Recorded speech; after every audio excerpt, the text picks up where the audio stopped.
नमस्कार, मी अजिंक्य भातंब्रेकर. तुम्ही पाहताय न्यूज 18 लोकमत. एक महत्त्वाची मोठी बातमी बुलेटिनच्या सुरुवातीला आपण बघणार आहोत. टेरर फंडिंग आणि कॅम्प चालवण्यासंदर्भात पीएफआय म्हणजेच पॉप्युलर फ्रंट ऑफ इंडियावर देशभरात मोठी कारवाई होतीये. यात महाराष्ट्रातील पुणे आणि मुंबईमध्ये सुद्धा जोरदार कारवाई झाल्याचं पाहायला मिळतंय. पीएफआय संदर्भात पुण्यामध्ये 4 ठिकाणी छापेमारी सुरू असून पीएफआयचे नेते रझी अहमद खान यांच्या कोंढव्यातल्या घरावर कारवाई करण्यात आलेली आहे. पीएफआयशी संबंधित गुन्ह्यात एनआयए, जीएसटी, ईडी आणि महाराष्ट्र एटीएस यांची संयुक्त कारवाई सुरू असल्याचं समजतंय. ही आताची अतिशय महत्त्वाची मोठी घडामोड आपण पाहतो आहोत.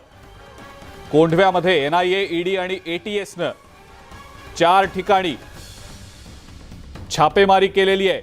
ही संयुक्त कारवाई या 4ही यंत्रणांनी केलेली आहे. अधिक माहिती या संदर्भातली आपण जाणून घेणार आहोत. वैभव सोनवणे आपले प्रतिनिधी आपल्या सोबत आहेत सध्या. वैभव, पुण्यातल्या पीएफआयच्या 4 ठिकाणांवर ही छापेमारी केली जात असल्याचं समजतंय. काय नेमक्या याबद्दलचे अपडेट्स?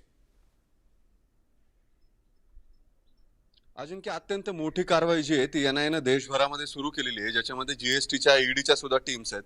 महाराष्ट्रामध्ये 20 ठिकाणी ही कारवाई सुरू आहे आणि पुण्यामध्ये 4 ठिकाणी ही कारवाई सुरू आहे. या कारवाईमध्ये महाराष्ट्र एटीएस सुद्धा सहभागी आहे. महाराष्ट्र एटीएसने या प्रकरणामध्ये 4 वेगळे गुन्हे जे आहेत ते नोंदवलेले होते आणि त्याच्यामध्ये 2 जणांना पुण्यातून ताब्यात घेण्यात आलेलं आहे. रफी अहमद, जे पीएफआयचे पुण्यातले नेते, त्यांना महाराष्ट्र एटीएसनं ताब्यात घेतलं आणि त्यांना नाशिकला घेऊन गेलेले आहेत. आणि त्यांच्यासोबतच अली शेख नाव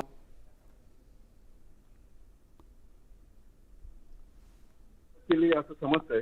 कयूम शेख आणि रझी अहमद खान असं या 2 जणांना ही अटक करण्यात आली आहे. पहाटे 4 वाजल्यापासून रझी अहमद शेख यांच्या अमीन सोसायटी जी आहे तिथं कोंढव्यामध्ये धाड जी आहे ती टाकण्यात आलेली होती. कौसरबागच्या पीएफआयच्या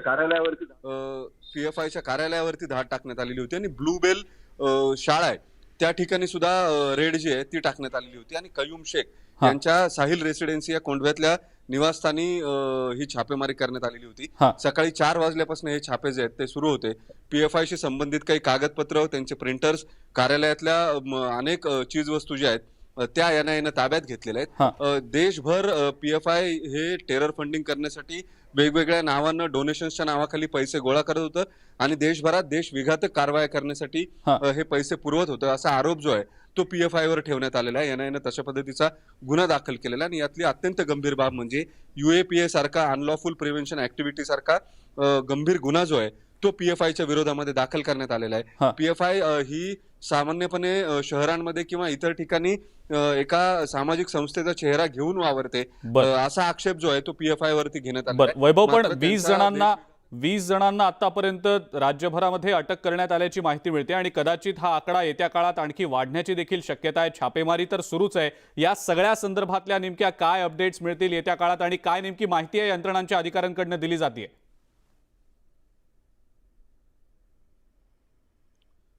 जी माहिती आपल्याला मिळते सूत्रांकडून त्यानुसार या सगळ्या प्रकरणामध्ये प्रचंड मोठं प्लॅनिंग जे आहे ते एनआयएनं केलेलं होतं आणि टेरर फंडिंग इतर गोष्टी या सगळ्यामध्ये असल्यामुळे ईडी आणि जीएसटी सारखी डिपार्टमेंट्स सुद्धा याच्यामध्ये घेण्यात आली. त्यांच्या टीम्स ज्या आहेत त्या एनआयच्या टीम्स बरोबर कोऑर्डिनेट करतात आणि नेमके पैसे जे आहेत ते लॉन्ड्रिंग कसं करण्यात आलेले, पैसे कुठून कुठे आले, मनी ट्रेल जो आहे टेरर फंडिंगचा तो शोधायची प्रामुख्याने जबाबदारी जी आहे ती जीएसटी आणि ईडी यांच्यावरती आहे.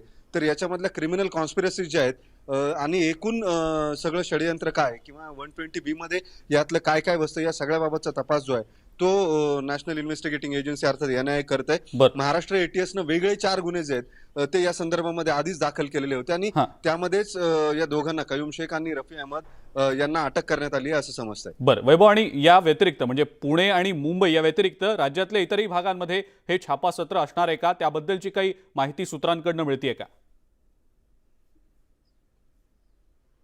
अजिंक्य, ज्या ठिकाणी पीएफआय ऍक्टिव्ह आहे, औरंगाबाद असेल, अहमदनगर असेल, राज्यात 20 ठिकाणी ही छापेमारी सुरू आहे असं आता प्रामुख्याने आपल्याला कळतंय. पुण्यातली 4 ठिकाणं जी आहेत ती लोकेट झालेली आहेत.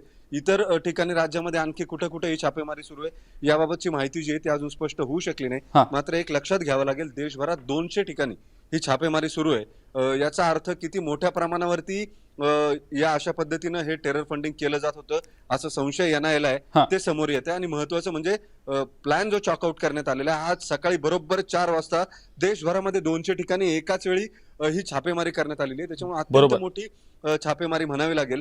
वास्तविक PFI ही सामाजिक संस्था म्हणून अनेक वेगवेगळ्या इतर संघटना सुद्धा गेले काही दिवस हे गुन्हे दाखल झाल्यापासून त्यांना डिफेंड करायचा प्रयत्न करत होत्या. हा, हा. PFIच्या कार्यकर्त्यांकडून सुद्धा असं काहीच केलं जात नाही असं सातत्याने सांगितलं जात होतं. मात्र NIA रेकॉर्डवर काही गोष्टी घेतल्यात ज्याचा थेट दहशतवादी किंवा देशविघातक कारवायांशी संबंध जोडण्यात येतोय. बरं. त्याच्यामुळे ही कारवाई अत्यंत महत्वाची म्हणावी लागेल. बरं, ही NIA कडून अतिशय अधिकृत मोठी रित्या कारवाई म्हणावी लागेल. वैभव, आपण ज्या पद्धतीनं ही माहिती देताय, पुण्यामध्ये ज्या पद्धतीनं छापा सत्र आता सुरू आहे, राज्यातल्या इतरही भागांमध्ये हे छापा सत्र सुरू असल्याची माहिती मिळते. वैभव, धन्यवाद. पुण्यातली या छापा सत्रासंदर्भातली माहिती आपण दिलीत त्याबद्दल.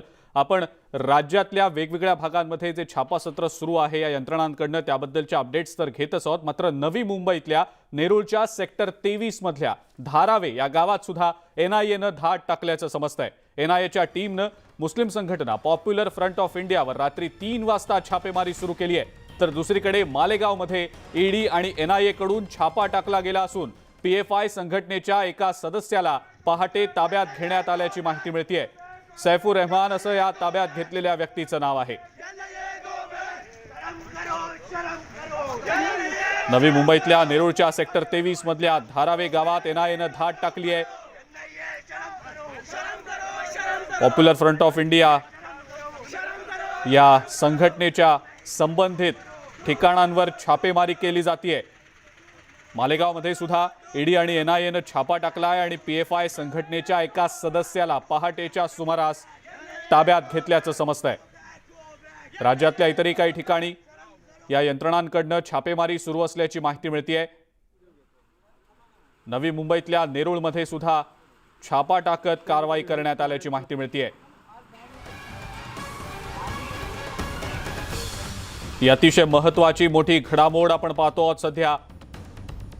नवी मुंबईमधल्या कारवाई संदर्भातल्या अपडेट्स आपण जाणून घेऊया. आपले प्रतिनिधी प्रमोद पाटील सध्या आपल्या सोबत आहेत. प्रमोद, नवी मुंबईतल्या नेरूळमध्ये सुद्धा छापा टाकला गेल्याचं समजतंय. काय नेमकी याबद्दलची घडामोड, काय नेमकी याबद्दलची अपडेट? नक्कीच NIA कडून नवी मुंबईच्या नेरूळ या ठिकाणी पॉप्युलर फ्रंट ऑफ इंडिया या मुस्लिम लीगच्या संस्थेवर छापेमारी सुरू आहे. आता जी एक्सक्लुझिव्ह दृश्य जी आपण टीव्हीमध्ये बघताय ती एक्सक्लुझिव्ह दृश्य आहेत. मला वाटतं साधारणतः 50 ते 60 पोलीस तैनात आहेत आणि NIA ची पूर्ण टीम तैनात आहे. ही संघटना आतंकवाद्यांना सहकार्य करते असा त्यांच्यावर आरोप केला जातोय.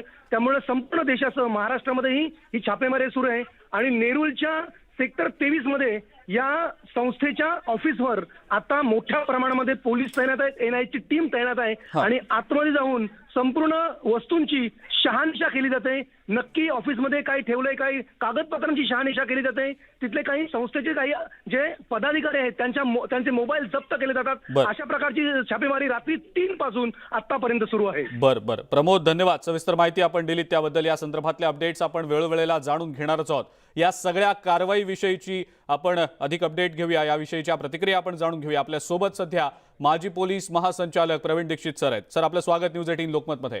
NIA आणि इतर ज्या यंत्रणा आहेत त्यांनी धाड सत्र, छापा सत्र देशभरामध्ये तब्बल 200 ठिकाणी PFIच्या विरोधात सुरू केलेलं आहे. सर, ही खूप मोठी कारवाई म्हणावी लागेल. आपली या संदर्भातली प्रतिक्रिया? ही अत्यंत आवश्यक अशी कारवाई होती. कारण आपल्याला कल्पना आहे की PFIच्या कारवाया गेल्या काही महिन्यांमध्ये अतिशय देशविघातक अशा वाढलेल्या होत्या. ठिकठिकाणी मध्ये राजस्थान असेल, महाराष्ट्र असेल, कर्नाटक असेल, त्या ठिकाणी त्यांनी त्या नुपूर शर्माच्या संदर्भामध्ये काही लोकांचे खूनही केलेले होते. काही लोकांना धमकीची पत्र दिलेली आहेत.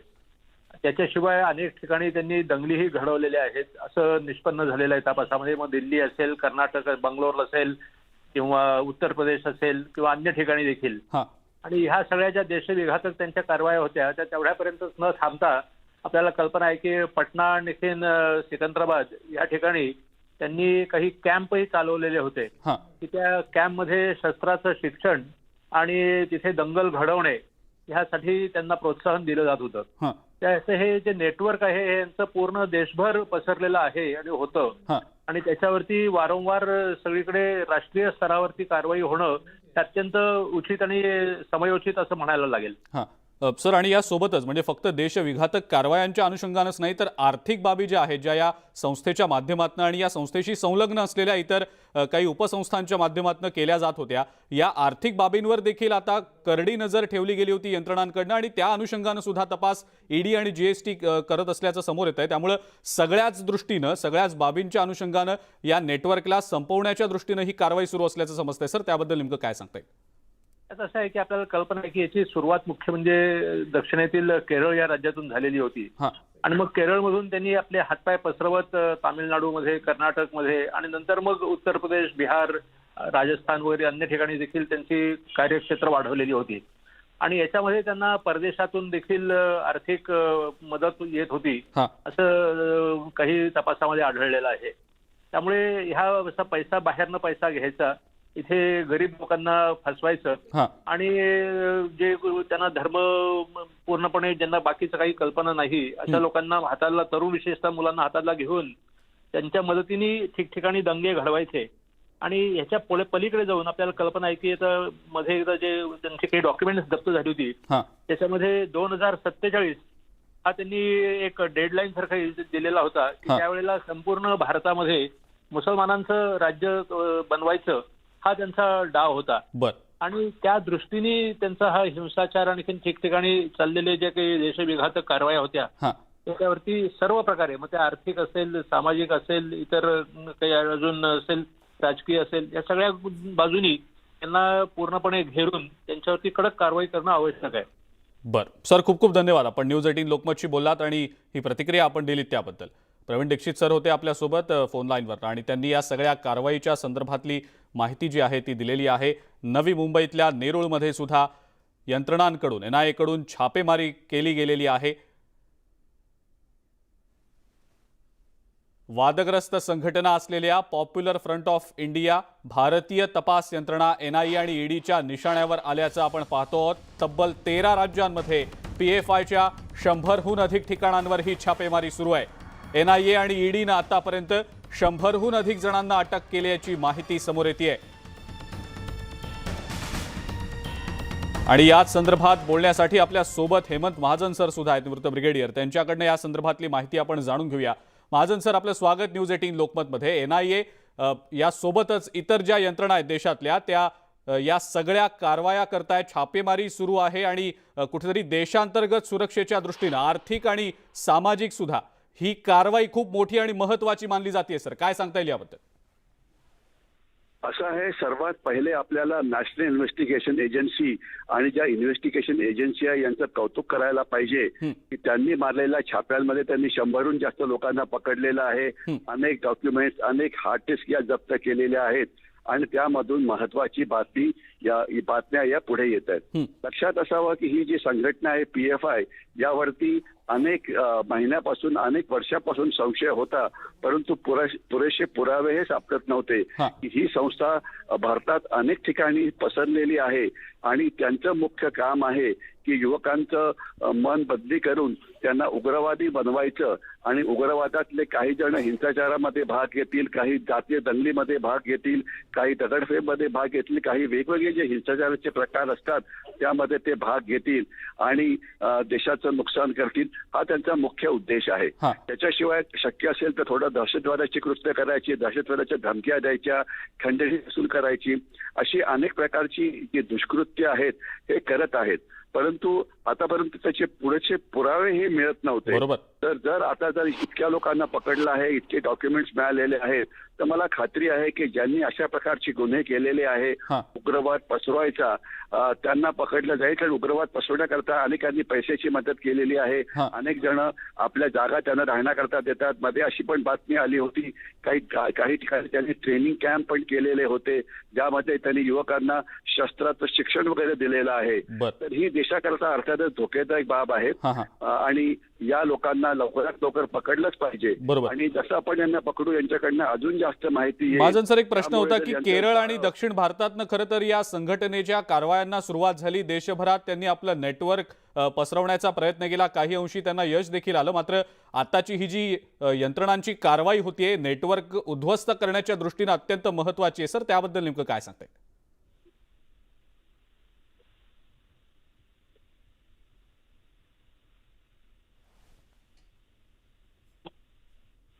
हॅलो. सर, माझा आवाज येतोय आपल्यापर्यंत? हा, आवाज आपला थोडा मोठ्याने बोला जरा पुन्हा एकदा महाजन सर, repeat मी करा. प्रश्न असा विचारला की केरळ आणि दक्षिण भारतातनं खरं तर या संघटनेच्या कारवायांना सुरुवात झाली आणि काही वर्ष आपण बघितलं असेल तर या कारवाया देशभरात पसरवण्यामध्ये संघटनेला यश देखील आलं. मात्र या केंद्रीय यंत्रणांच्या कारवायांमुळे आता हे नेटवर्क उद्ध्वस्त होण्यास मदत होणार आहे. सर, त्याबद्दल नेमकं काय वाटतं? हो, नक्कीच. आपलं म्हणणं बरोबर आहे की हे बेसिकली ही जी PFI आहे, पॉप्युलर फ्रंट ऑफ इंडिया, यांचं उगमस्थान हे तामिळनाडू आणि केरला हा भाग आहे. आणि एकदा अशी पण बातमी आली होती की श्रीलंकेमध्ये काही जे बॉम्ब ब्लास्ट झाले होते त्यामध्ये सुद्धा यांचा हात असावा, अशा प्रकारच्या बातम्या आलेल्या होत्या. तर आणि हेच आता त्यांचं जाळं फक्त दक्षिण भारतापुरतं केंद्रित नाही, ते अनेक ठिकाणी ते पसरवण्याचा प्रयत्न करत आहेत. याचा अर्थ सरळ आणि साफ होतो की त्यांच्याकरता काम करणाऱ्या युवकांची किंवा लोकांची संख्या ही पुष्कळ आहे. आणि जे लोक त्यामध्ये काम करतात त्यांना कल्पना आहे की आपण काहीतरी एक अनैतिक किंवा देशविरोधी काम करतो आहे, तरी पण ते उघडपणे हे काम करता आहेत. तर याच्यावर कल्पना यावी की ते त्यांचं जे ध्येय आहे हिंसाचार वाढवायचा आणि भारताची आर्थिक प्रगती ते थांबवायची, याकरता ते किती तयार आहेत याची कल्पना असावी. तर मला वाटतं की केंद्रीय ज्या संघटना आहेत, आपलं NIA असो की पोलीस असो की CID असो, यांना अजून जास्त मेहनत करावी लागेल. आणि त्यांची जी पाळी मुळं आहेत आणि त्यांचे जे मोठे नेते आहेत त्यांना पकडावं लागेल. कारण नेहमी असं म्हटलं जातं की लहान मासे पकडले जातात, परंतु जो त्यांचा मुख्य असतो तो पकडला जात नाही. तर मला खात्री आहे की चांगला तपास केला जाईल आणि त्यानंतर या संघटनांचं जे जाळं आहे ते उद्ध्वस्त करण्यामध्ये. महाजन सर, आपण आशा करूया की या कारवायानंतर कुठेतरी जे महत्वाचे धागेदोरे आहेत ते देखील समोर येतील आणि जे मुख्य मासे, जसं आपण म्हणाला, जे प्रमुख नेते आहेत या संघटनांचे, त्यांना देखील गजाआड करण्यामध्ये यश येईल. सर, आपण प्रतिक्रिया दिली त्याबद्दल आभार.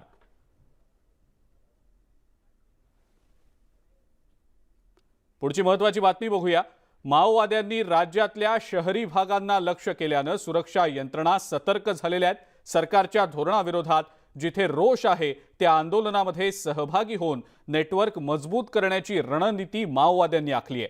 कृषी कायदा आणि अग्निवीर विरोधातल्या आंदोलनात सहभाग नोंदवल्याचं सुद्धा माओवाद्यांनी मान्य केलंय. न्यूज 18 लोकमतच्या हाती लागलेलं हे माओवाद्यांचं पत्रक. या पत्रकातून खळबळजनक माहिती समोर आली आहे. दिल्लीत कृषी कायद्याच्या विरोधातील शेतकरी आंदोलनात सक्रिय सहभाग असल्याचं यात कबूल करण्यात आलंय. इतकंच नव्हे तर सैन्याच्या अग्निवीर योजनेच्या विरोधात काही ठिकाणी तरुणांनी आंदोलनं केली होती. रेल्वेची जाळपोळ झाली होती, त्यातल्या सहभागाची माओवाद्यांनीच कबुली दिली आहे. CPI माओइस्टनी ज्या प्रेस नोट दिलेल्या आहेत, तर त्या प्रेस नोटमध्येच त्यांनी ॲक्सेप्ट केलेलं आहे झारखंड बिहारमध्ये त्याच्या अनुषंगाने गुन्हेही दाखल झाले. आणि ज्या शासनाच्या वेगवेगळ्या पॉलिसीज आहेत त्या पॉलिसीच्या विरोधात जे आंदोलन होतात त्याच्यामध्ये ते युनायटेड फ्रंट आणि त्यांच्या कव्हर ऑर्गनायझेशनच्या माध्यमातून ते सहभागी होत आहेत आणि त्यांचं म्हणणं आहे की ते सहभाग वाढवत आहेत आणि ते यशस्वी होत आहेत. 21 सप्टेंबर 2004 रोजी कम्युनिस्ट सेंटर आणि CPI ML या दोन संघटनांचं विलिनीकरण होऊन कम्युनिस्ट पार्टी ऑफ इंडियाचा उदय झाला होता.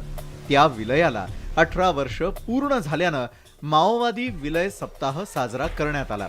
त्या पार्श्वभूमीवर माओवाद्यांनी स्ट्रॅटेजी अँड टॅक्टिक्स ही पुस्तिका काढली. ही पुस्तिका म्हणजे भारतातील माओवादी चळवळीचा लिखित दस्तऐवज आहे. माओवाद्यांना काय साध्य करायचंय, कोणत्या प्रकारे निश्चित साध्य करणार याची पुस्तिकेत नोंद करण्यात आली आहे. शहरी भागातील तरुण, बेरोजगार, कामगारांच्या आंदोलनात माओवादी शिरकाव करतायत. कोरेगाव भीमातला हिंसाचार हे सुद्धा त्याचंच उदाहरण होतं. देशातलं सर्वात जास्त शहरीकरण असलेल्या राज्यामध्ये आता माओवाद्यांनी महाराष्ट्रातल्या काही प्रमुख शहर आणि तिथल्या झोपडपट्ट्यांना लक्ष केलेलं आहे. सोबतच ज्या काही प्रमुख आंदोलन आहे, अग्निवीरच्या विरोधात असेल किंवा शेतकऱ्यांचं जे आंदोलन असेल, जिथे सरकारच्या विरोधामध्ये रोष असतो तिथे देखील या माओवाद्यांनी लक्ष केंद्रित केलेलं आहे. त्यामुळे ज्या काही सुरक्षा यंत्रणा आहेत त्यांनी देखील आपल्या स्ट्रॅटेजीमध्ये काही चेंजेस करून या संपूर्ण गोष्टीवर त्यांचं बारकाईने लक्ष आहे. व्हिडिओ प्रशांत मोहितेसह तुषार कोहळे, न्यूज 18 लोकमत, नागपूर. आणि यानंतरची एक ब्रेकिंग न्यूज आता आपण बघणार आहोत। शिंदे गट आणि ठाकरे गट दोघांनाही दसरा मेळाव्यासाठी शिवाजी पार्क मैदानामध्ये परवानगी मिळण्याची शक्यता आता धूसर झालेली आहे। कायदा आणि सुव्यवस्था राखण्यासाठी विधी तज्ञांशी सल्लामसलत करत पालिकेने दोन्ही गटांना परवानगी न देण्याचा निर्णय घेतल्याची माहिती सूत्रांकडून मिळतेय। उद्धव ठाकरे गटाकडून मुंबई उच्च न्यायालयामध्ये न्याय मिळवण्यासाठी धाव घेतली गेली आहे आणि या संबंधी याचिका मुंबई उच्च न्यायालयात दाखल करण्यात आलेली आहे। पालिकेकडून दोन्ही गटांना पत्रक देण्यात आलेलं असून ज्यात परवानगी नाकारल्याचं समोर येत आहे। मुंबई पोलिसांच्या अभिप्रायानंतर हा निर्णय घेतल्याची माहिती मिळतेय। सूत्रांकडून या संदर्भातली ही माहिती मिळताना दिसतेय। यंदा शिवाजी पार्कवर शिंदे गट आणि ठाकरे गट या दोन्ही गटांपैकी कुणालाही दसरा मेळाव्यासाठी परवानगी मिळण्याची शक्यता धूसर झालेली आहे। सूत्रांकडून या संदर्भातली माहिती मिळतेय। त्यामुळे यंदा शिवाजी पार्कवर दसरा मेळावा होणार नाही की काय अशीच शक्यता दिसतेय। कायदा आणि सुव्यवस्था राखण्यासाठी विधी तज्ञांची सल्लामसलत करून पालिकेने दोन्ही गटांना परवानगी न देण्याचा निर्णय घेतल्याची माहिती सूत्रांकडून मिळतेय। या संदर्भात पालिकेने दोन्ही गटांना पत्र देखील पाठवल्याची माहिती सूत्रांकडून मिळतेय।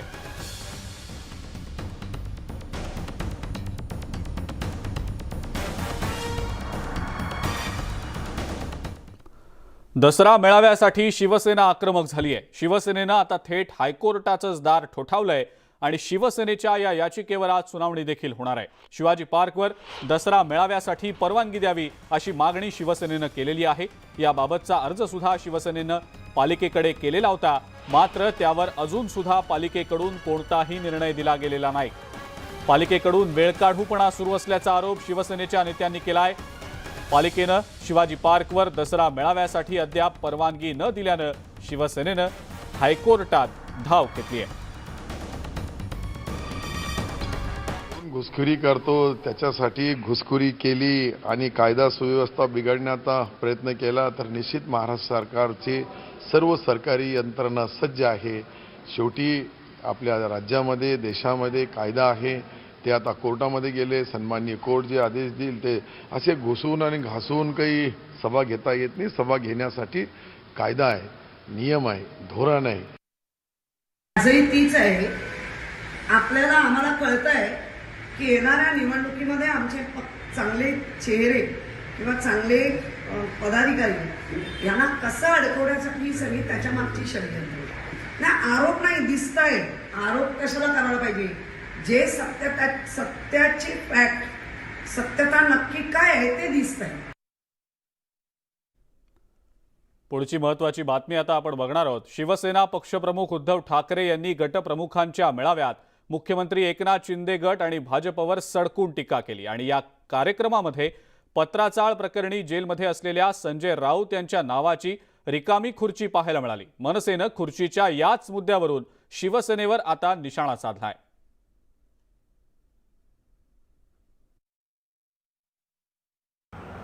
कोरोनाच्या काळात 2.5 वर्ष घरी लपून बसलेल्यांनी दुसऱ्यांना टोमणे मारावे त्याला काय म्हणणार? ज्यांनी मंत्रालय बघितलं नाही, मंत्रालयातली खुर्ची खाली होती 2.5 वर्ष, त्याच्यावर कुठले बसले नाहीत आणि काल संजय राऊतांची खुर्ची खाली ठेवली। त्यामुळे अशा लोकांबद्दल काय बोलायचं? अशाच खुर्च्या रिकाम्या एक एक एक एक एक होत राहतील। कारण एवढा पैसा खाल्लाय गेल्या 2.5 वर्षात आणि 25 वर्ष महानगरपालिकेत एवढा पैसा लुटलाय, ते कधीतरी वर येणारच आहे। आत्ताची जी परिस्थिती जर आपण बघितली तर काही पॅरासाइट्स आहेत ज्याला मराठीत बाणगुळं असं म्हणतात। बाळासाहेबांच्या पुण्याईवर जगणारी ही बाणगुळं आहेत, त्यांच्यामध्ये स्वतःचं कर्तृत्व शून्य आहे। म्हणून मग कोणाला मिंदे, कोणाला मुन्नाबाई, कोणाला काय म्हणत राहायचं। स्वतःचा कर्तृत्वाचा विषय आला तर ते शून्य आहे।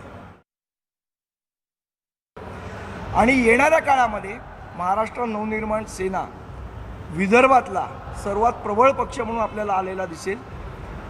सर्वात महत्त्वाचा जो प्रण आम्ही सगळ्यांनी मिळून केलेला आहे, येणाऱ्या 3 महिन्यामध्ये संपूर्ण विदर्भात महाराष्ट्र नवनिर्माण सेनेच्या 1000 शाखा या ठिकठिकाणी उघडायचा प्रण आम्ही सगळ्या पदाधिकाऱ्यांनी विदर्भातल्या आणि सगळ्यांनी घेतलेला आहे आणि त्याप्रमाणे आमची वाटचाल चालेल।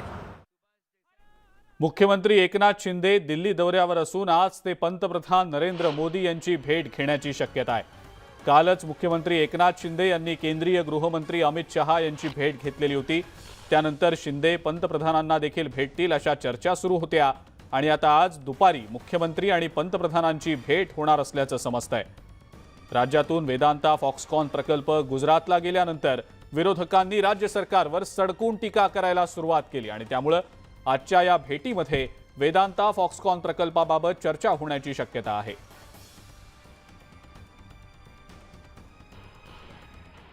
मुख्यमंत्री एकनाथ शिंदे यांनी आपला काल रात्री मुंबईला परतण्याचा दौरा रद्द केलेला आहे आणि रद्द करून ते रात्री दिल्लीत याच महाराष्ट्र सदनामध्ये थांबलेले आहे. हा मुख्यमंत्री कक्ष आहे.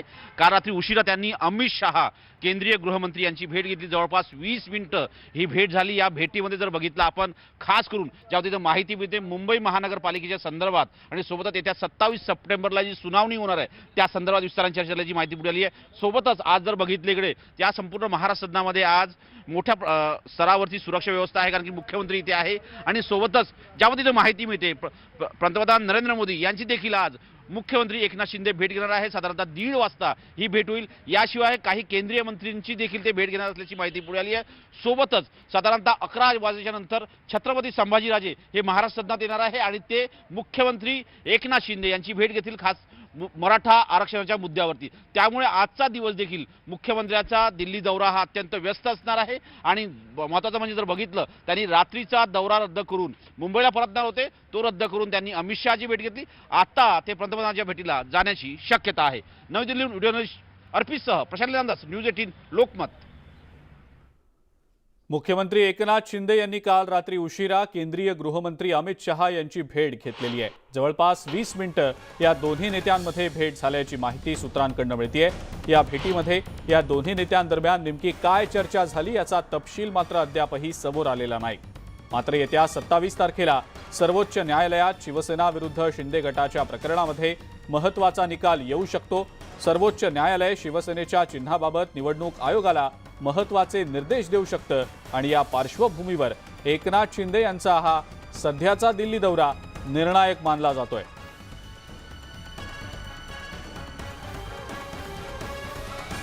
ब्रेकनंतर आपल्या सगळ्यांचं पुन्हा एकदा स्वागत आणि ब्रेकिंग न्यूज आताची आपण बघणार आहोत. टेरर फंडिंग आणि कॅम्प चालवण्यासंदर्भामध्ये PFI म्हणजेच पॉप्युलर फ्रंट ऑफ इंडियावर देशभरामध्ये मोठी कारवाई होतीये. यात महाराष्ट्रातल्या पुणे, मुंबई, नवी मुंबई, मालेगाव या भागांमध्ये जोरदार कारवाई झाल्याचं पाहायला मिळतंय. PFI संदर्भात पुण्यामध्ये 4 ठिकाणी छापेमारी सुरू आहे. PFIचे नेते रझी अहमद खान यांच्या कोंढव्यातल्या घरावर कारवाई करण्यात आलेली आहे. PFIशी संबंधित गुन्ह्यात NIA, GST, ED आणि महाराष्ट्र ATS यांची संयुक्त कारवाई सुरू आहे. महाराष्ट्रातनं आतापर्यंत PFIच्या 20 जणांना अटक करण्यात आल्याची माहिती मिळतेय. पुण्यातल्या 4 ठिकाणी छापासत्र सुरू आहे.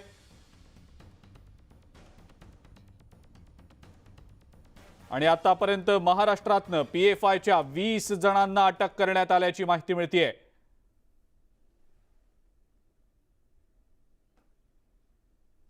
कोंढव्यामध्ये NIA, ED, ATSनं संयुक्त कारवाई केलेली आहे. अधिक माहिती या संदर्भातली आपण जाणून घेणार आहोत. चंद्रकांत फुंदे आपले प्रतिनिधी आपल्या सोबत आहेत सध्या. चंद्रकांत, ही एक खूप मोठी कारवाई म्हणावी लागेल. पुणे आणि राज्यातल्या इतरही काही भागात NIA, ED आणि महाराष्ट्र ATS संयुक्त कारवाई करतेय. काय सांगता येईल त्याबद्दल?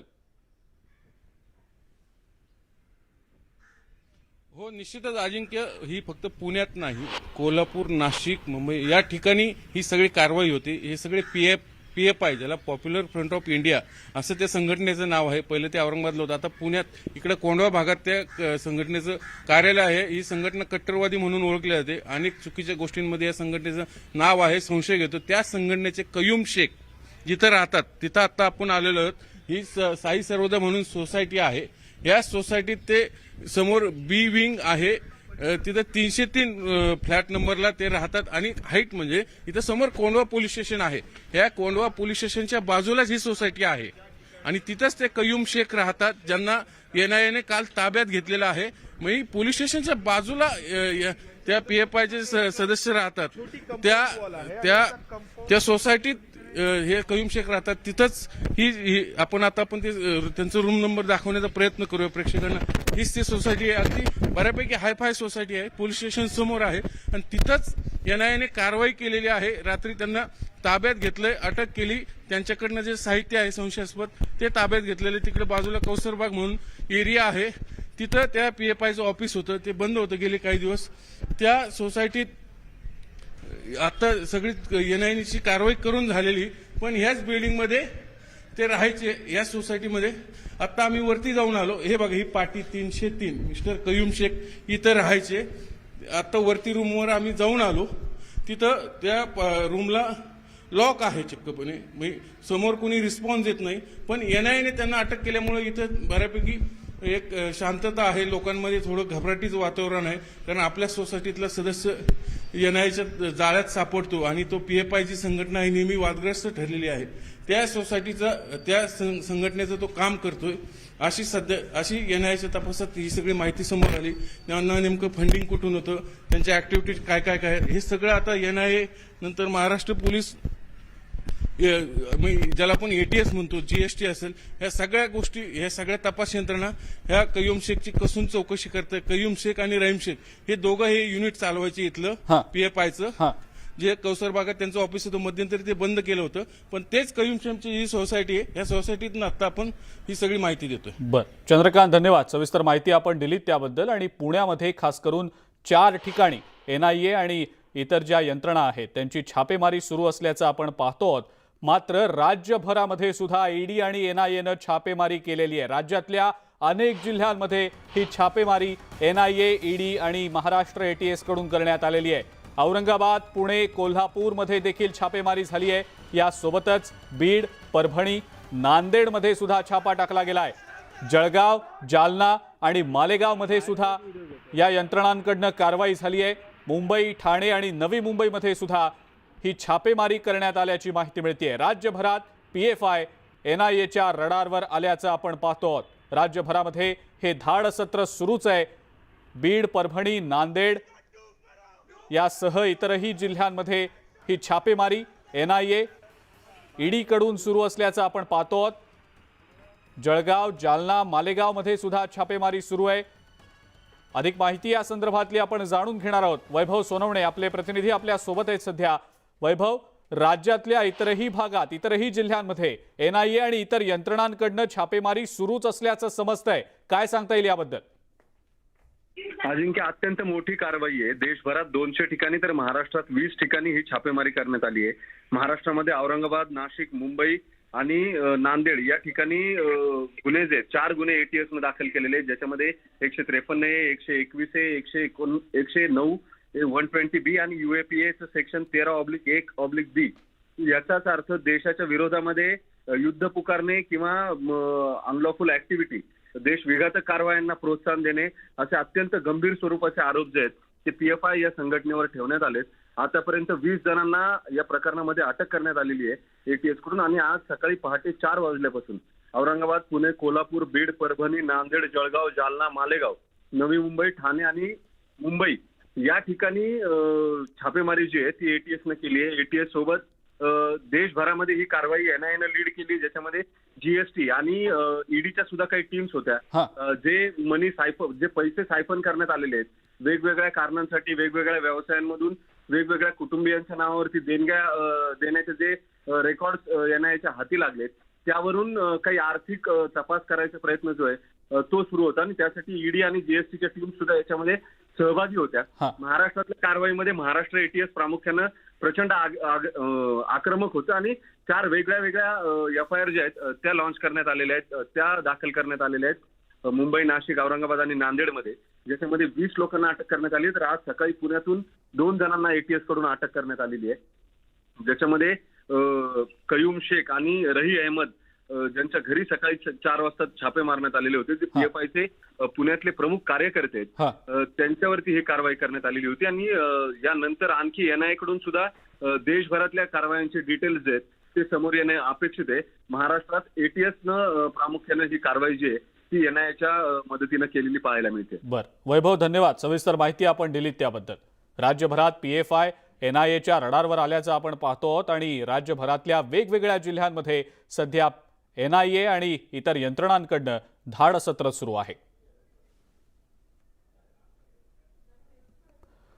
पुढची आणखीन एक ब्रेकिंग न्यूज आपण बघूया. मुंबईतल्या टॅक्सी आणि रिक्षा संघटनांनी बेमुदत संपाची हाक दिलेली आहे. CNGच्या दरामध्ये झालेली वाढ लक्षात घेता खटुआ समितीच्या शिफारशीनुसार भाडेवाढ मिळावी या मागणीसाठी मुंबई टॅक्सीमेन्स युनियननं 15 सप्टेंबरपासून पुकारलेला बंद तुर्तास मागे घेतलेला होता.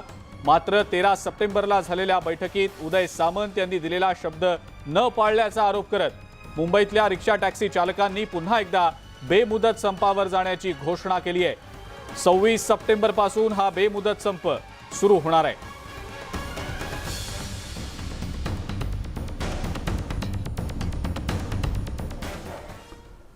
मुंबईतल्या घाटकोपरमध्ये एका ओला चालकानं तब्बल 8 जणांना जोरदार धडक देऊन चिरडलेलं होतं. घाटकोपरच्या सुधा पार्क परिसरात हा भीषण अपघात झाला. 3 रिक्षा, 1 टेम्पो आणि 2 दुचाकी स्वारांना या ओला चालकानं धडक दिली आहे. या अपघातामध्ये 8 जण जखमी झाले. जखमींमध्ये 3 विद्यार्थ्यांचा सुद्धा समावेश आहे. ओला चालकाला ताब्यात घेण्यात आलेला आहे. हा ओला चालक घाटकोपरमधल्या कामराज परिसरातला रहिवासी आहे. राजू यादव असं त्याचं नाव असल्याची माहिती समोर येते आहे.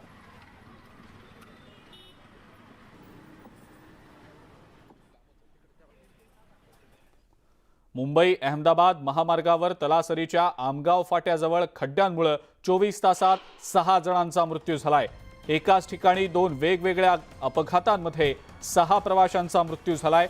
या प्रकरणी तलासरी पोलिसांनी राष्ट्रीय महामार्गाच्या देखभाल दुरुस्तीची जबाबदारी असलेल्या कंत्राटदाराच्या विरोधात गुन्हा दाखल केलाय.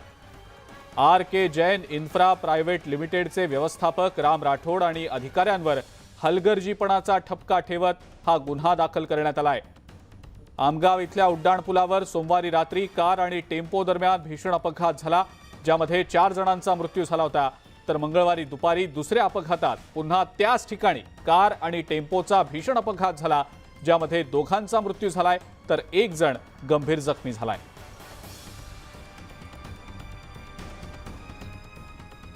यानंतर पावसासंदर्भातल्या बातम्या आपण बघूया. नाशिकमध्ये पावसानं थैमान घातलंय. चांदवड शहरासोबत तालुक्यात झालेल्या अतिवृष्टीमुळे ग्रामीण भागातल्या सगळ्या नद्या, नाले आणि ओढ्यांना पूर आलेला आहे. याचा फटका शाळकरी मुलांना बसलाय. पुराच्या पाण्यात काही मुलं अडकून पडलेली होती. ग्रामस्थांनी घटनास्थळी धाव घेत या मुलांची सुटका केली आहे. मुसळधार पावसामुळे चांदवडमधलं जनजीवन विस्कळीत झालंय. अनेक नद्या, नाले, ओढे दुथडी भरून वाहतायत. शाळकरी मुलांना याचा मोठा फटका बसलाय. पुराच्या पाण्यामध्ये अडकलेल्या विद्यार्थ्यांची ग्रामस्थांनी सुखरूप सुटका केली आहे.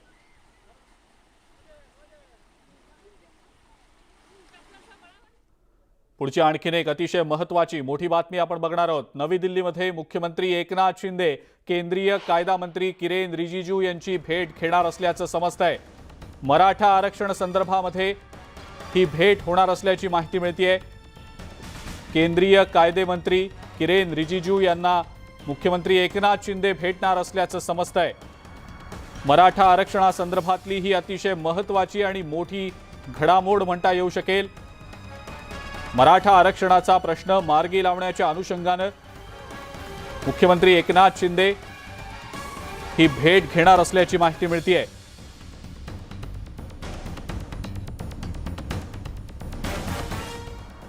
अधिक माहिती या संदर्भातली आपण जाणून घेणार आहोत. प्रशांत लीला रामदास आपले प्रतिनिधी आपल्या सोबत आहेत सध्या.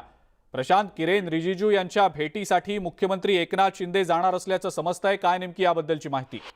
बरोबर आहे. ज्या पद्धतीनं माहिती मिळते, आज केंद्रीय कायदे मंत्री किरेन रिजिजू यांची राज्याचे मुख्यमंत्री एकनाथ शिंदे भेट घेणार आहे. खास करून मराठा आरक्षणाच्या संदर्भातल्या ज्या अडचणी आहेत त्या कशा सोडवता येईल या संदर्भात देखील चर्चा होण्याची शक्यता. सोबतच दिल्लीमध्ये सध्या छत्रपती संभाजीराजे देखील दिल्लीत आहेत. त्यांनी देखील एकनाथ शिंदेंना आमंत्रित केलं आहे. त्यामुळे एकनाथ शिंदे संभाजीराजेकडे जातात का हे देखील बघणं महत्त्वाचं आहे. काल ज्या पद्धतीने उदय सामंत यांनी स्पष्ट केलं होतं की मराठा आरक्षणाच्या संदर्भात ही समिती स्थापन केली, त्यामध्ये माझा समावेश आहे. त्यामुळे मराठा आरक्षणाचा मार्ग कसा काढायचा या विषयात त्यांनी काल संभाजीराजेंची भेट घेतलेली आहे. आता आज जर बघितलं आपण तर याच मुद्द्यावरती किरण रिजिजूची भेट होत असेल, यातून कुठेतरी मराठा आरक्षणाचा मार्ग मोकळा कसा करता येईल हे अत्यंत महत्त्वाचं ठरणार आहे. बरं, आणि प्रशांत, ही भेट नेमकी केव्हा होणार आहे? साधारणतः ज्या पद्धतीने माहिती मिळते की 12 ते 12:15 दरम्यान ही भेट होण्याची शक्यता व्यक्त केली जात आहे. यासाठी खुद्द मुख्यमंत्री हे कायदे मंत्रालयात म्हणजे झाल्या असल्याची शक्यता माहिती पुढे आलेली आहे आणि सोबतच ही भेट जी आहे ही शास्त्री भवनात होईल अशी ही माहिती पुढे आलेली आहे. बरं प्रशांत, धन्यवाद, सविस्तर माहिती आपण दिली त्याबद्दल. ब्रेकनंतर आपल्या सगळ्यांचं पुन्हा एकदा स्वागत. विप्रो कंपनीनं एकाच वेळेला 300 कर्मचाऱ्यांना कामावरनं काढून टाकलंय. विप्रोमध्ये कार्यरत असतानाच स्पर्धक कंपनीसोबतही हे कर्मचारी काम करत असल्याचा ठपका या कर्मचाऱ्यांवर ठेवण्यात आलेला आहे. रिषद प्रेमजी यांनी मून लाइटिंगला कडाडून विरोध करत या 300 कर्मचाऱ्यांना नारळ दिलेला आहे. विप्रोतल्या 300 कर्मचाऱ्यांना कामावरनं काढून टाकण्यात आलेलं आहे. मून लाइटिंगचा ठपका ठेवत त्यांची हकालपट्टी करण्यात आलेली आहे.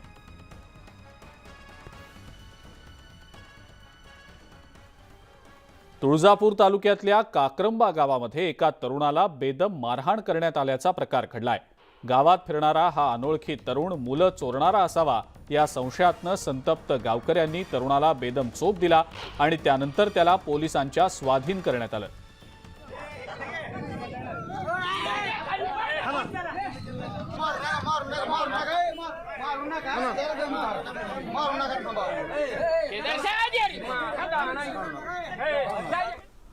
आग्र्याच्या एका हॉटेलमध्ये पती पत्नी और वो चा हाय व्होल्टेज ड्रामा पाहायला मिळाला. पत्नीनं पतीला प्रेयसीसोबत रंगेहात हॉटेलमध्ये पकडलं आणि पत्नीनं पतीची बेदम धुलाई केली. पत्नीनं पतीला चपलेनं मारहाण केली. पतीनं हात जोडून माफीही मागायला सुरुवात केली. नंतर पतीनं त्याच्या प्रेयसीला देखील चोप दिला. आग्र्याच्या दिल्ली गेट परिसरातली ही घटना असल्याचं समजतंय. या सगळ्या ड्राम्याचा हा व्हिडिओ सध्या सोशल मीडियावर व्हायरल होतोय.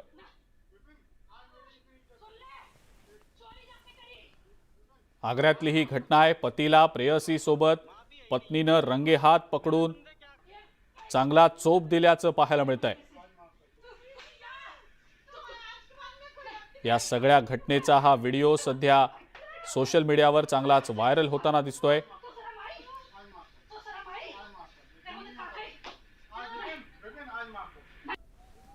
कोई माफी नहीं। मैंने बहुत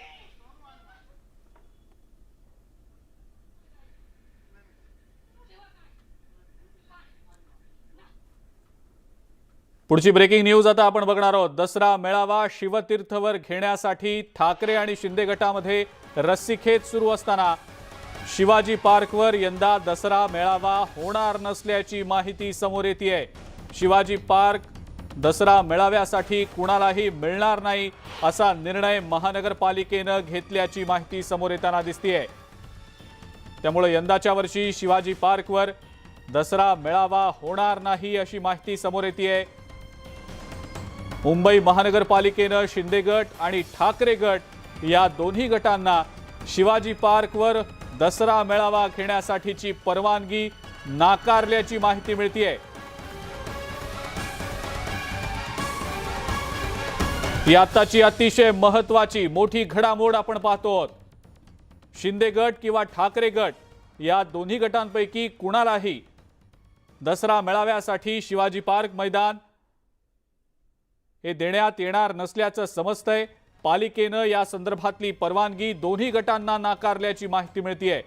प्रणाली कापसे आपल्या प्रतिनिधी आपल्या सोबत आहेत सध्या. प्रणाली, काय नेमकी माहिती? अजिंक्य, आपल्याला माहिती आहे की मुंबईचं छत्रपती शिवाजी महाराज मैदान हे दरवर्षी खरं तर इथं दसरा मेळावा होत असतो शिवसेनेचा. यावेळेला दोन्ही गटांनी जे अर्ज केलेले होते त्या अर्जावरून रस्सीखेच चालू होता. मुंबई महानगरपालिकेनं स्थानिक पोलीस प्रशासनाकडून अभिप्राय मागवला होता आणि त्या अभिप्रायानुसार दोन्ही गटापैकी कुठल्याही एका गटाला या मैदानामध्ये दसरा मेळावा घेण्यास परवानगी दिली तर एक मोठा वाद निर्माण होऊ शकतो, कायदा सुव्यवस्थेचा प्रश्न निर्माण होऊ शकतो असा अभिप्राय पोलीस ठाण्याच्या वतीनं देण्यात आलेला आहे. आणि त्या पोलिसांनी दिलेल्या अभिप्रायाला अनुषंगून मुंबई महानगरपालिकेनं आमदार सदा सरवणकर जे की शिंदे गटाचे आहेत, ज्यांनी शिंदे गटाकडून अर्ज केलेला होता, त्यांना पत्र पाठवलेलं आहे की दोन्ही गटापैकी कुठल्याही एका गटाला परवानगी दिली तर कायदा सुव्यवस्थेचा प्रश्न निर्माण होऊ शकतो आणि त्यामुळे तुम्ही जो आमच्याकडे अर्ज केलेला होता तो अर्ज जो आहे तो आम्ही नामंजूर करत आहोत. याचा अर्थ की दोन्हीपैकी कुठल्याही गटाला ही परवानगी दिली जाणार नाहीये. एक प्रत जी की आमदार सदा सरवणकर यांना पाठवण्यात आलेली होती, त्याची कॉपी आपल्या न्यूज 18 लोकमतच्या हाती लागलेली आहे. परंतु त्यामुळे न्यूज 18 लोकमतनं पहिल्या दिवशीपासून या बातमीच्या संदर्भात दिलेला जो महत्वाचा मुद्दा होता किंवा आम्ही पहिल्या दिवशीपासून आपण हे सांगत होतो की दसरा मेळाव्यासाठी कुठल्याही गटाला ही जागा मिळणार नाही आहे, याच्यावर शिक्कामोर्तब झालेला आहे आणि तसंच आज होताना दिसत आहे.